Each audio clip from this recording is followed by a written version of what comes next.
Tu te dis chrétien, mais est-ce que tu sais ce que ça veut dire chrétien? À l'origine, le mot chrétien n'était pas un titre honorifique, c'était un surnom donné par les habitants d'Antioche. Ils appelaient ainsi les disciples de Jésus parce qu'ils vivaient, parlaient, aimaient et agissaient comme lui.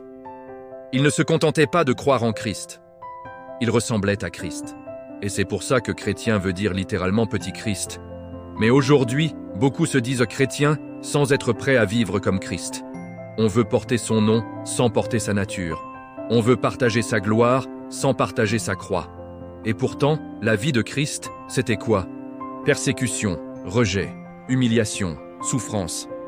Et toi, tu veux d'une vie sans problème, une foi sans opposition. Tu veux arriver quelque part et être applaudi, reconnu, aimé de tous. Et ça n'existe pas. Jésus lui-même a dit « Ne t'étonne pas si le monde te hait, car il m'a haï avant toi. » Jésus n'a jamais promis que tu ne passerais pas par la persécution. Il n'a jamais dit que tu ne pleurerais pas. Il n'a jamais dit que tu ne souffrirais pas non plus. Il n'a jamais dit que tu ne serais pas rejeté. Mais il a promis une chose, je serai avec toi. C'est ça être chrétien. Ce n'est pas éviter la croix, mais c'est la porter avec foi. Ce n'est pas marcher dans la facilité, c'est marcher avec la présence. Parce qu'au milieu du feu, il y avait un quatrième homme. Et tant que Jésus marche avec toi, le feu ne te brûlera pas. La tempête ne te nourra pas, et la haine du monde ne te détruira pas.